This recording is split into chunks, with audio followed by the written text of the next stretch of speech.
Hello everyone, कैसे हो? उम्मीद करता हूँ सब अच्छे होंगे। आज हम बात करेंगे ग्रेवस्टोन डोजी की। ये बिल्कुल बेरिस कैंडल है। आपके सामने चार्ट नज़र आ रहा होगा कि ग्रेवस्टोन डोजी का ग्रेवस्टोन डोजी दो प्रकार की बनती है।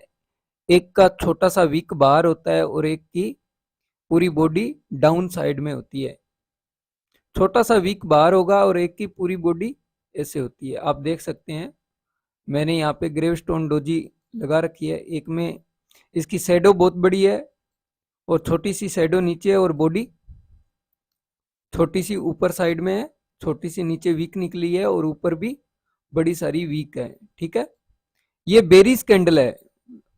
और इधर आप देख रहे हो कि इसकी वीक बहुत बड़ी है, शैडो बहुत बड़ी है और ये बॉडी बनी है। ये बॉडी ये दर्शाती है कि जब ये कैंडल बनी, मतलब जब ये कैंडल कंप्लीट हुई, तो इसका ओपन, क्लोज और लो सेम रहेगा। मतलब जहां से ओपन हुई उसी के पास क्लोज हो गई और उसी का ही लो हो गया। ठीक है, इसका ये इस बॉडी की मैं बात कर रहा हूं, जो ये बॉडी बनी हुई है, इसका ओपन, लो और क्लोज सेम रहेगा। और ये आपको ग्रेवस्टोन डोजी देखने के लिए मिल जाएगी। आप इसको देख सकते हैं पूरा कंप्लीटली। और साथ में ये पूरी बेरिस कैंडल है, ये रेजिस्टेंस पे जाके बनती है। जब जब कोई स्टॉक हो या कोई इंडेक्स हो, वो अपने रेजिस्टेंस लेवल पे हो, तब आप बेरिस कैंडल ये देख सकते हो ग्रेवस्टोन डोजी। आगे कुछ चार्ट दिखाऊंगा और फिर मैं कैसे, किस माइंड साइकोलॉजी के साथ ट्रेड करता हूं वह भी बताऊंगा।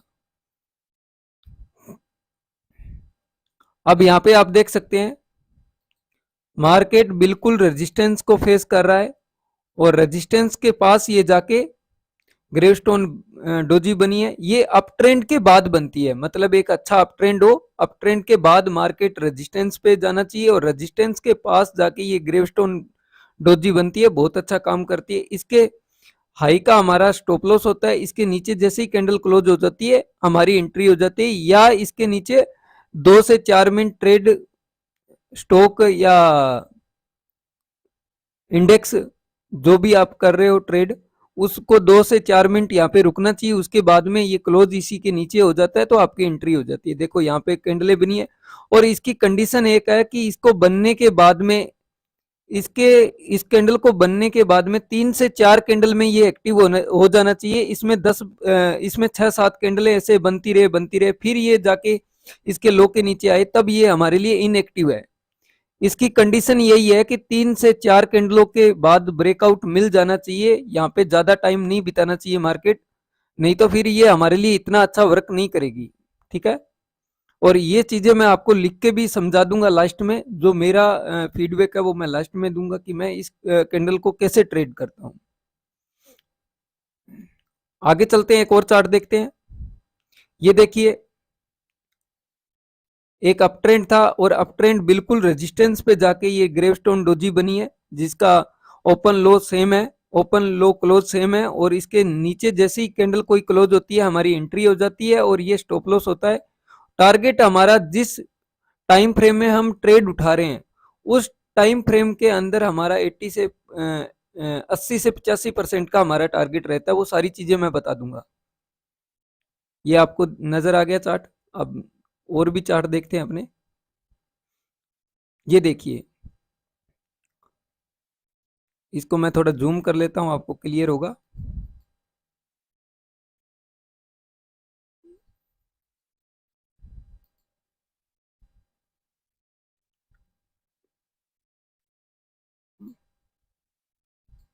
मार्केट यहाँ पे क्या कर रहा है, एक रेजिस्टेंस लेवल ले रहा है इसी के आसपास, और यहाँ पे ये ग्रेवस्टोन डोजी आपको देखने को मिली है। और उसके बाद में आप मंदी देख सकते हो। ये थोड़ा सा अप ट्रेंड आया और अप ट्रेंड के बाद ये बनी हुई है। ये बेरिस कैंडल है। ठीक है, और इसने गिरावट कितनी की है वो आपके सामने है। देखो कितनी इसमें मंदी आई है। उसके बाद में नेक्स्ट चार्ट आपको दिखा देता हूँ। इसको भी मैं जूम करूंगा आपको दिखने के लिए। ये बैंक निफ्टी का चार्ट है और मैं सबसे ज्यादा बैंक निफ्टी में ही ट्रेड करता हूँ। एक ही चीज में आप कंटिन्यू ट्रेड करोगे तो आपको अच्छा पकड़ में आएगा। कोई भी कैंडल स्टिक हो, आपको नजर आ गई हो, नहीं आई हो तो मैं दिखा देता हूँ आपको। ये लो, ये आपको ग्रेवस्टोन डोजी देखने को मिली है यहाँ पे, ये देखिए। उसके बाद में मार्केट ने डाउन ट्रेंड, उसके बाद में फिर एक ग्रेवस्टोन डोजी, उसके बाद में कंटिन्यू डाउन ट्रेंड। ये कितना गया हुआ है डाउन में, ये भी मैं दिखा देता हूँ आपको।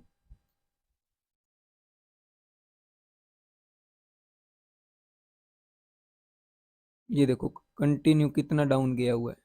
इसको मैं जूम करता हूँ थोड़ा सा, ये देखो।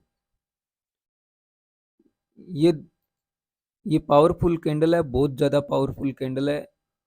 ये मेरी फेवरेट कैंडल है, डोजी, ग्रेवस्टोन डोजी, ये मेरी फेवरेट है।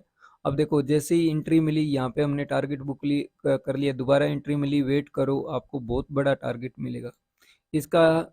ये बार बार यही रेजिस्टेंस लेवल फेस कर रही है, और यहाँ से आपको देखने को मिला कितनी ज़्यादा मंदी आपको देखने को मिली। मेरा व्यू लास्ट में शेयर करूंगा। एक और चार्ट दिखाता हूं आपको।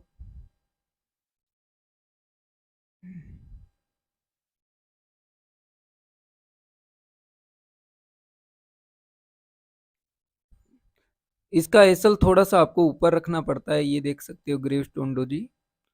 इस बॉडी के ऊपर जहाँ पे रेजिस्टेंस लेवल ले रहा है वहां पे रखना पड़ता है, उसके बाद में कंटिन्यू आपको गिरावट देखने को मिली। ठीक है, अब यहाँ पे मैं मेरे व्यू की बात करूंगा। एक वाइट पेपर मैंने लिया है। देखिए पहले तो हमें क्या चाहिए, एक अप ट्रेंड चाहिए। बैंक निफ्टी में अप ट्रेंड होना चाहिए कम से कम 250 से 300 पॉइंट का, मिनिमम 250 पॉइंट होना चाहिए। और 250 पॉइंट के बाद में बैंक निफ्टी अपने रेजिस्टेंस लेवल को फेस करती होनी चाहिए, मतलब कोई रेंज होनी चाहिए वहां पे। मान के चलो कि ये से, सॉरी, ऐसे अप ट्रेंड चल रहा है एक, ठीक है, ये अप ट्रेंड चल रहा है,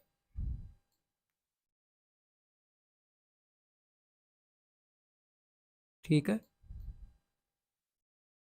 ये अप ट्रेंड चल रहा है। उस अप ट्रेंड के बाद में, ये अप ट्रेंड के बाद में या कोई रेंज हो या कोई रेजिस्टेंस लेवल हो, उसको ब्रेक करे पहले।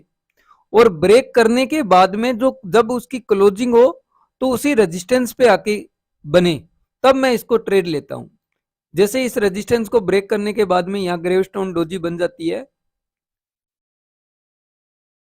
जैसे ये रेजिस्टेंस लेवल था, कोई भी एक्स वाई जेड आप मान के चलो कि ये रेजिस्टेंस लेवल था, इसको ब्रेक किया पहले और बाद में ये क्लोजिंग उसी रेजिस्टेंस पे दे दी है।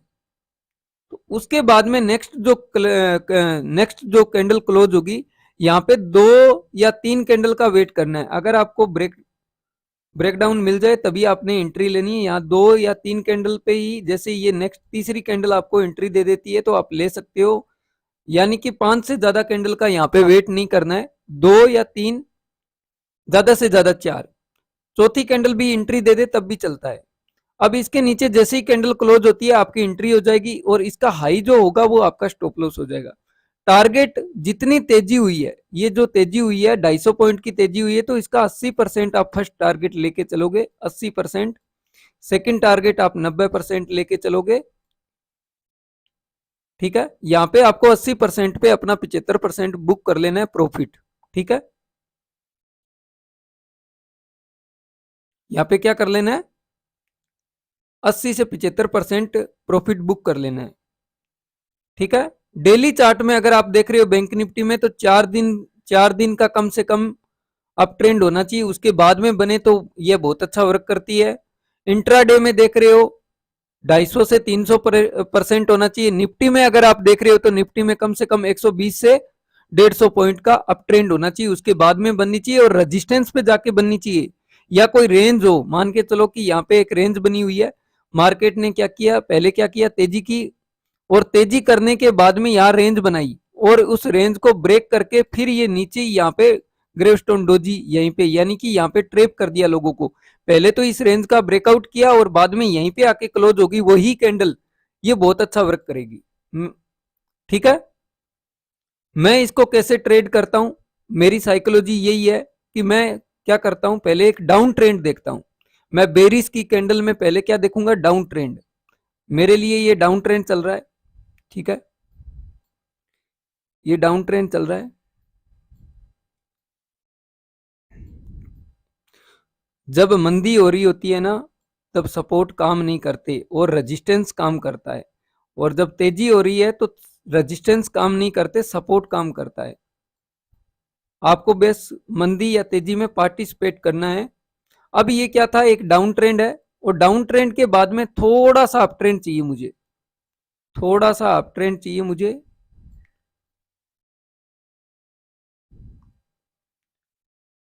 ये मेरा अप ट्रेंड हुआ और बिल्कुल रेजिस्टेंस के पास में अप ट्रेंड जाके रुकना चाहिए, और रुक के यहाँ पे अगर ग्रेवस्टोन डोजी बनती है, अगर यहाँ पे ग्रेवस्टोन डोजी बनती है तो मैं सबसे ज्यादा क्वांटिटी में ट्रेड करता हूँ। पहले मुझे एक डाउन ट्रेंड चाहिए, उसके बाद छोटा सा अप ट्रेंड चाहिए, और उसके बाद में ये ग्रेवस्टोन डोजी बनती है तो मैं बहुत ज्यादा इसमें क्वांटिटी में ट्रेड करता हूँ। क्यों? क्योंकि मैं ट्रेंड के साइड हूँ। कोई भी कैंडल हो, ट्रेंड के साइड अगर आप ज्यादा लोट लेके काम करोगे तो आपको प्रॉफिट होगा, ठीक है। अगर ट्रेंड के अगेंस्ट में हम ट्रेड ले रहे हैं तो उसमें क्वांटिटी हमें कम रखनी है, और कंडीशन हमारी यही होती है कि कम से कम 4 कैंडल के अंदर अंदर हमें एंट्री मिल जानी चाहिए। वहां पे अगर टाइम बिताई, यहाँ पे 10 से 6 7 का कैंडल बन जाए और फिर ब्रेकआउट करे तो फिर हमें नहीं लेना है, ब्रेक डाउन करे तो नहीं लेना है, ठीक है। ये कंडीशन होती है, और ऐसे आपको ज्यादा प्रॉफिट मिलेगा कि आपको एक ट्रेंड डिसाइड होना चाहिए। जैसे ये डाउन ट्रेंड है, उसके बाद में छोटा सा अप ट्रेंड, और यहाँ पे आके ग्रेवस्टोन डोजी बनती है, तो इसमें मैं ज्यादा कंफर्ट अपने आप को फेस करता हूँ। यहाँ पे अपने आप को ज्यादा सुरक्षित महसूस करता हूँ, और यहाँ पे सबसे ज्यादा मैं क्वांटिटी ट्रेड करता हूँ। और ये ग्रेवस्टोन डोजी होती है। डेली चार्ट में मैंने आपको बता दिया कि 4 दिन का अप ट्रेंड हो, 5वें दिन जाके बने तो बहुत अच्छा काम करती है। और डेली में स्टॉक के अंदर आप देख रहे हो तो कम से कम 1.5% का एक अप ट्रेंड होना चाहिए, 1.5% का अप ट्रेंड होना चाहिए स्टॉक के अंदर। और डेली बेस में आप स्टॉक देख रहे हो तो 10 दिन का एक अप ट्रेंड होना चाहिए। अगर एक दिन की कैंडल के हिसाब से आप स्टॉक में देख रहे हो तो कम से कम 10 दिन का अप ट्रेंड होना चाहिए, उसके बाद में ये बने तो अच्छा काम करेगी। इंट्राडे के लिए 1% से 1.5% से ऊपर का अप ट्रेंड होना चाहिए, ठीक है। ग्रेवस्टोन डोजी की वीडियो कैसी लगी? अगर आपको अच्छी लगी तो आप बिल्कुल इसमें कमेंट करके बताएं। नेक्स्ट मैं वीडियो जो डालने वाला हूं वो भी आप देखें, और साथ में हमारे चैनल को सब्सक्राइब करके रखें। मैं कैंडल स्टिक की पूरी सीरीज डालने वाला हूं, और फिर मैं रेजिस्टेंस, सपोर्ट और प्राइजेक्शन, टोटल चीजें जो प्राइजेक्शन में आती है सभी चीज मैं डालने वाला हूं। तो वीडियो को सब्सक्राइब करके रखें, और वीडियो के डिस्क्रिप्शन में व्हाट्सअप चैनल का लिंक मिल जाएगा, आप ज्वाइन कर सकते हैं हमारे व्हाट्सअप चैनल को। मिलते हैं नेक्स्ट वीडियो में। थैंक यू, धन्यवाद।